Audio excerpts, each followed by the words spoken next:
여기는 인사 안 하는 건 기본이라고 해요. 2시간 가까이 기다리셨대요, 그 피부과에서. 근데 진료실에 들어가니까 그 원장님이 뭐라고 하냐면 손가락 사마귀는 오늘 치료가 안 된다 이렇게 말하고 간호사분이 다시 데리고 나가서 내일 다시 오라고.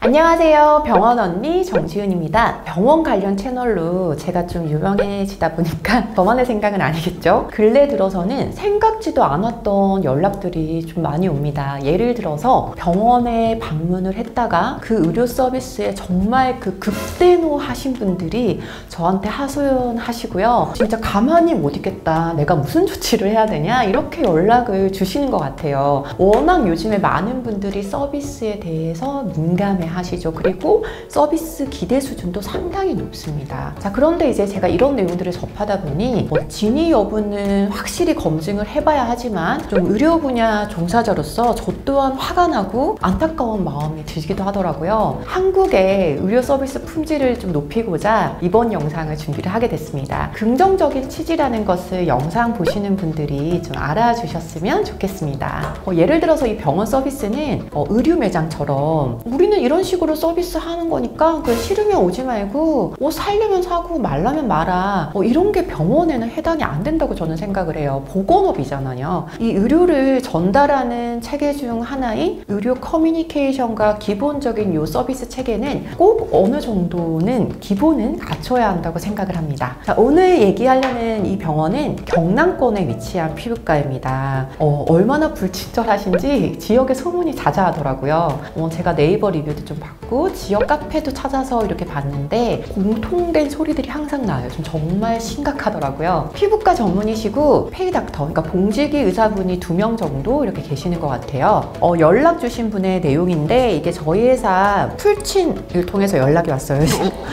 제가 직접 이렇게 정말 많은 대화들을 했습니다. 그래서 이 내용을 보면은 이제 피부과 가면 접수를 하시잖아요. 근데 접수를 할 때 보통은 어떤 부분 진료를 원하냐 이런 거를 확인을 합니다. 그런데 그런 거를 묻지도 않고 일단 접수를 받아준 거죠. 당연히 불친절한 건 기본이고요. 여기는 인사 안 하는 건 기본이라고 해요. 2시간 가까이 기다리셨대요, 그 피부과에서. 근데 진료실에 들어가니까 그 원장님이 뭐라고 하냐면 손가락 사마귀는 오늘 치료가 안 된다 이렇게 말하고 간호사분이 다시 데리고 나가서 내일 다시 오라고. 아니, 너무 황당한 거죠. 병원이 크던 작던 접수를 하면 이분의 말씀이에요. 어디가 안 좋아서 왔냐 먼저 물어보는 게 역할 아니냐. 근데 접수를 그냥 무조건 다 받고 2시간 3시간 기다리다가 시간 안 되면은 다시 가라, 또는 오늘 그 진료는 안 된다, 이게 말이 되냐, 이런 내용들입니다. 너무 화가 나셨대요. 그래서 다시 이렇게 물어봤대요. 왜 그런 거를 애초에 안 물어보냐. 그러니까 우리 병원은 원래 그렇고 원장님도 그런 말 안 해도 된다고 배워서 그냥 안 했다.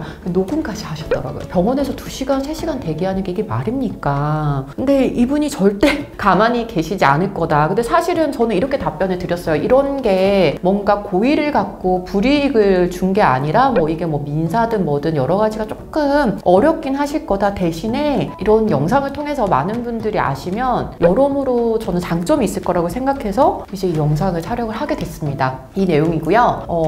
여러 가지 사례들을 제가 보니 이 피부과에 귀가 좀 어두운 어르신들이 좀 잘 못 알아듣거나 대답을 늦게 하면 야단을 엄청 치신대요. 그리고 환자한테 신경질은 기본이고요. 제가 제일 좀 당황스러웠던 부분은 다른 사람이 진료를 볼 때 다음 순서잖아요, 제가. 그럼 그 진료실 안에 들어와서 앉아 있으라고 하는 거예요. 그러면 앞에 진료 받는 그분을 이렇게 뒤에서 같은 진료실 안에서 다 보고 있는 거예요. 듣고 보고. 근데 예를 들어서 또 어떤 분 얘기는 옷을 들어서 피부는 보여줘야 할 때가 있는데 그거를 같이 보는 거죠. 그 내용도 다 듣고요. 그러니까 이게 너무 황당한 거죠. 그리고 또 여러 가지로 이렇게 질문을 할 수가 있잖아요. 예를 들어서 임산부인데 근데 이거 여기 발라도 괜찮을까요? 질문을 할 수가 있잖아요. 그러면 그럼 밥은 왜 먹냐? 또는 못 믿겠으면 오지 마라. 그러니까 질문을 하면은 의심할 거면 오지 마라 라는 게 기본적인 태도라고 합니다. 여러분들 근데 왜 가는지 신기하죠. 일단은 제가 그 약도를 다 봤어요. 어느 반경 어느 정도의 다른 피부과가 있고 이렇게 보니까 시장 근처예요. 기본적으로 해서 어르신분들이 많아요. 그리고 주변에 피부과가 3개가 더 있긴 한데 그게 가까운 주변이 아니라 그쪽 요런 그 지역권에 있는 거죠. 그러니까 아주 병원이 많은 건 아니고요. 병원이라면 이 환자분의 개인정보를 철저히 보호를 해줘야 되고요. 또 진단을 하잖아요. 그래서 의사잖아요.